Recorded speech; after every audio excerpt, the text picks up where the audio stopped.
fillette victime de maltraitance sauvée par les forces de l'ordre et les services sociaux. Ça se passe dans l'ouest du pays, précisément dans la ville de Mans. Nous en parlerons ce soir. À suivre également dans ce journal, cet accident de la circulation sur l'autoroute de Grand Bassam. Bilan 5 blessés, dont 2 dans un état critique. En Libye, les forces pro-gouvernementales ont repris aujourd'hui un quartier du centre de la ville de Sirte. Bonsoir à tous et merci de vous informer sur RTI2.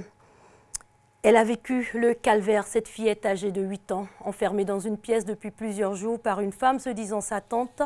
La petite, qui a eu son salut grâce aux forces de l'ordre et les services sociaux, porte sur ses mains des traces de brûlures faites avec une pièce de monnaie. Le reportage de notre correspondante Eve Boué sur place à Mans. Attention, les images peuvent parfois choquer. Il est 17h22 ce lundi 1er août quand nous recevions un SMS nous prévenant qu'une fillette dont les mains ont été brûlées par une parente serait enfermée dans une cour au quartier Coco depuis le matin. Aussitôt, nous nous rendons sur les lieux et un agent des services sociaux nous apprend que les autorités judiciaires ont été saisies et que les forces de l'ordre sont en route. Quelques instants après, la porte d'entrée est défoncée, puis la porte de la chambre. Et là, stupéfaction, elle est au fond de la pièce. Ces 2 pommes présentent de graves lésions. Conduite au centre hospitalier régional de Mans, elle est immédiatement prise en charge. Il est à noter que cette fillette a été sauvée grâce à l'action conjuguée d'une jeune dame et du système judiciaire de la ville de Mans. Selon donc son témoignage, elle connaît la fillette et sa tante qui vivent au quartier Soleil de Mans. Elles ont des étals voisins au grand marché et la fillette aide sa tante à vendre de l'eau et des jus. Toujours selon son témoignage, c'est le dimanche 31 juillet qu'elle a aperçu la fillette seule et avec ses lésions dans ses mains devant l'étal de sa tante. Elle l'aurait interrogée et aura appris que sa tante, l'accusant d'avoir volé un yaourt, l'aurait puni en déposant une pièce d'argent très chaude dans ses 2 mains. Et cela depuis le dimanche 24 juillet.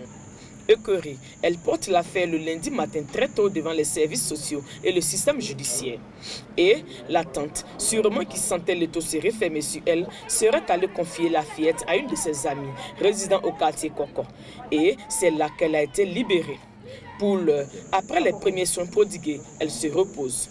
Et nous n'avons aucune nouvelle de la tante et de son amie. L'enquête suit donc son cours. Des images insoutenables.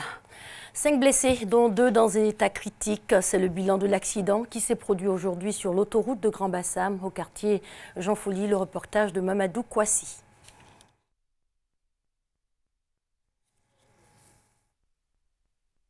Du 7 août, jour de la fête de l'indépendance, Anne-Désirée Ouloto a officiellement lancé hier la semaine nationale de la propreté. À Treichville, d'où s'est effectué le lancement, la ministre de la Salubrité urbaine et de l'assainissement a invité les populations à prendre soin de leur cadre de vie. Alexis Ouedraogo. Adossés à leur balcon, ils écoutent religieusement la ministre Anne Ouloto. Elle est venue à la gare de Bassam à Treichville lundi soir, lancer un appel à la responsabilité de tous face à l'insalubrité. Nous avons une responsabilité face à l'avenir de nos enfants. Maman, quand tu prends ta poubelle, que tu vas verser ta poubelle dans le caniveau, ton enfant qui est à l'étage, là, il te regarde. Qu'est-ce que tu lui apprends? À jeter les ordures dans les caniveaux, n'est-ce pas? Quand il grandira, il fera la même chose. Est-ce que c'est ça la solution? Chaque fois qu'un parent doit poser un acte, il doit se souvenir qu'un enfant est à côté, il observe. Mauvaise odeur, espace de vie sale, maladie, les populations de la cité Nzassa ont conscience des méfaits de cette insalubrité, tant sur l'aspect général de la commune que sur la santé des familles. Aujourd'hui, vous êtes tous malades, chacun est malade, il est grippé, à le palu, à la fièvre typhoïde. D'où ça vient? Pourquoi avant il n'y en avait pas et maintenant il y en a? Parce que nous sommes devenus sales, parce que nous aimons la saleté, parce que la saleté ne nous dit rien. Est-ce que vous acceptez qu'on dise que les habitants de Treichville sont sales? Donc la balle est dans votre camp, je compte sur vous. Sur la liste des principaux indexés indisciplinés, les transporteurs, ils s'engagent eux à rectifier le tir. Nous prenons l'engagement de ne plus créer des gares anarchiques et de respecter les points de stationnement que la mairie nous a accordés. Donc, ce qu'on peut retenir aujourd'hui, c'est qu'à partir de maintenant, Treichville en matière de gare anarchique, c'est fini. À partir d'aujourd'hui, en matière de gare anarchique, point barre, c'est fini. Avec eux, commerçants, femmes, jeunes et religieux qui se disent aussi prêts à s'approprier cette semaine nationale de la propreté. Entamée le 1er août dernier sur le thème « Une ville propre et assainie, c'est l'affaire de tous », la semaine nationale de la propreté fermera ses portes le 6 août prochain. Un concours de propreté devrait même permettre de récompenser les quartiers les plus propres. Et toujours dans la même dynamique, depuis hier, les bulldozers de l'opération propreté et embellissement des villes et communes de la Côte d'Ivoire sont passés par la commune d'Adjamé. Les commerçants installés de façon anarchique sur les emprises ont été déguerpis et cela ne s'est pas fait sans des grincements de dents. Éric Goré et Malika Koulibaly. Des baraques installées sur le trottoir détruites par les engins du ministère de la Salubrité urbaine, pas du goût des commerçants d'Adjamé. D'habitude, ils cassent dans les grands acteurs, mais aujourd'hui, ils rentrent dans les quartiers pour casser. Nous, on ne comprend pas. Cette situation est préoccupante pour des gangsters reconvertis dans le commerce. Comme eux, cet élève dit assurer sa scolarité à l'aide de son activité. Je suis élève de 3e. Je suis venue passer les vacances chez mes tantes. Mes tantes font le restaurant. Je suis venue l'aider pour payer mes fournitures. Et faire quoi pour rentrer au village. L'installation anarchique des commerçants à Adjamé crée des désagréments. C'est pourquoi les populations se disent heureuses de cette action qui va assainir leur cadre de vie. Je suis un peu content parce que les endroits sont dégagés, l'air va passer facilement, il y aura moins de bruit, donc ça va arranger. Nous sommes tout à fait d'accord avec l'opération et nous demandons sa poursuite. Pour le ministère de la Salubrité urbaine, l'action n'est orientée contre personne. Elle a pour but d'assainir les villes de la Côte d'Ivoire. Aujourd'hui, nous avons l'exemple d'Adjamé, de la zone de Liberté 220, où les commerçants se sont installés sur le domaine public. Les activités de ces commerçants produisent des déchets. Et ces déchets, malheureusement, sont éliminés dans les caniveaux qui sont juste à côté. Les activités de ces commerçants créent aussi une sorte d'insécurité. Et aujourd'hui, nous pouvons constater aisément que ces caniveaux qui retiennent l'eau sont à la base de la pullulation de moustiques qui provoquent des maladies, le paludisme. L'opération de déguerpissement a débuté ce lundi et va se poursuivre sur toute l'étendue du territoire national. Direction Boisflé, où le village de Garango sera bientôt doté d'un centre de santé intégré. Et cela grâce aux directeurs généraux des loteries nationales des pays membres du Conseil de l'Entente. Avant la livraison du centre, les donateurs ont effectué une visite sur le chantier. Le reportage de Kader Sogodougou. Garango, 15 km après Boisflé, en route pour Daloa. Localité de plus de 10 000 habitants. Si l'accès à l'eau potable constitue une difficulté pour les habitants, l'absence d'un centre de santé demeure un problème crucial. Quand on est malade, on s'en va jusqu'à la chose, à Boisfléville.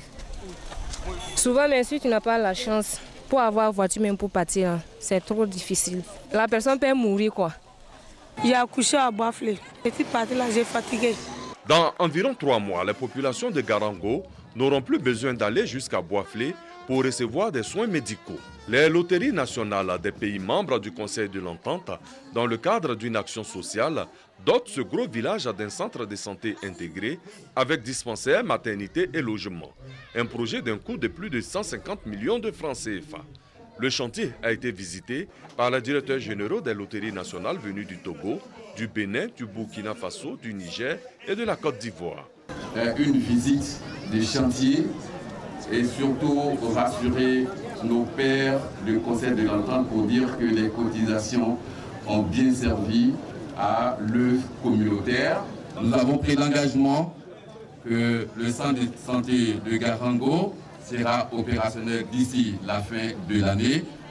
Nous en faisons la promesse et nous vous donnons rendez-vous pour célébrer, n'est-ce pas, l'ouverture du centre de santé intégré de Garango. Sortis en grand nombre pour accueillir les donateurs, les populations les ont gratifiés de danse du terroir. Le directeur général de la Loterie nationale du Burkina Faso, lui, ne s'est pas fait prier pour esquisser des pas de danse.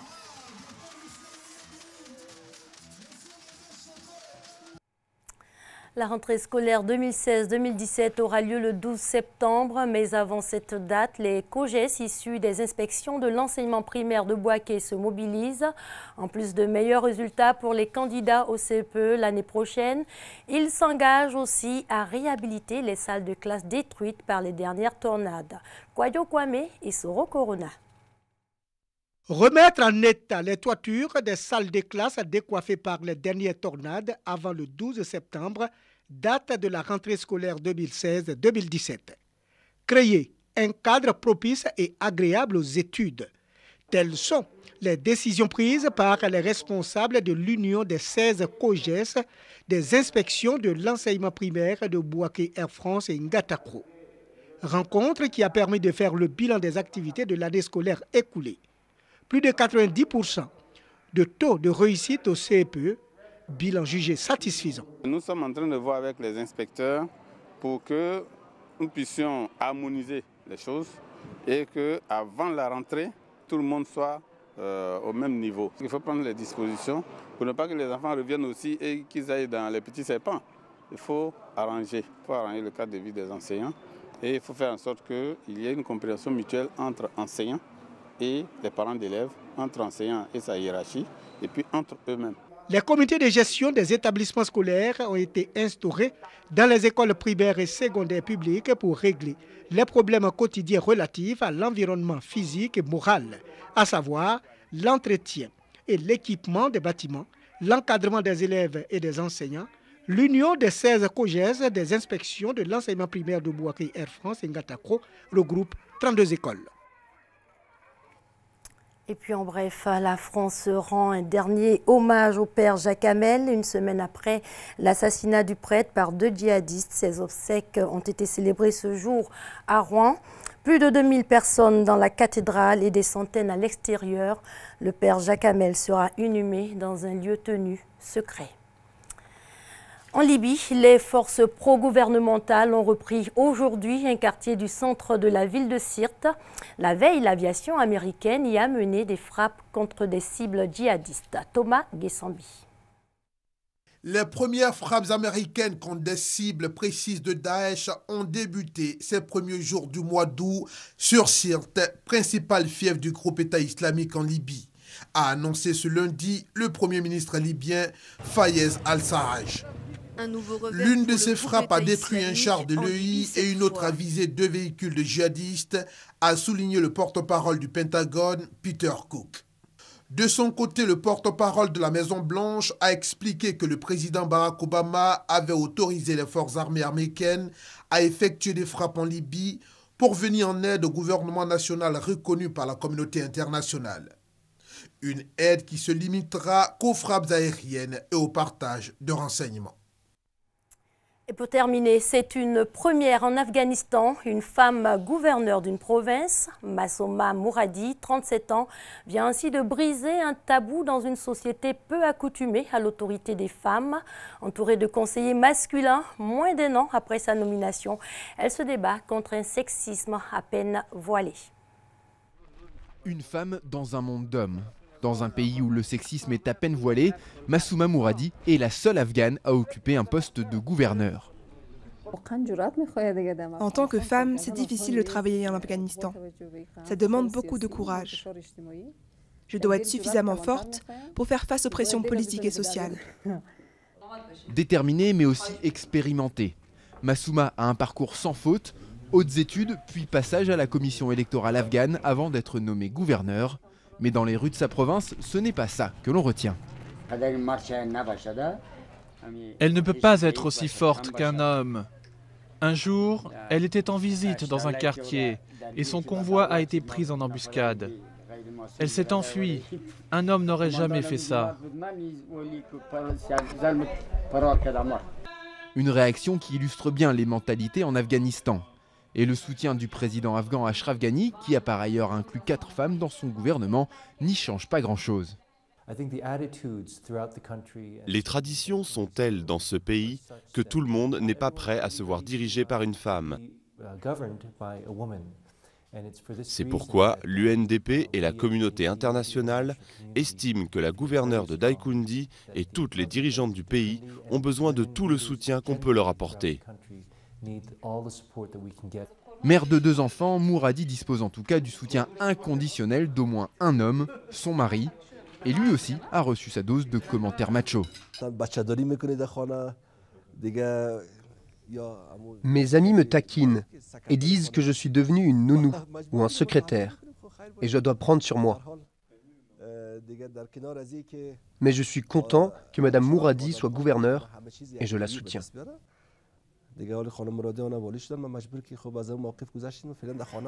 Manière douce mais détermination en acier trempé. Malgré les pressions des mollahs et des chefs religieux pour la débarquer, Mouradi tient ferme la barre de sa province. Voilà, ce sera tout pour ce soir. Excellente soirée sur les antennes de l'RTI, la marque du service public.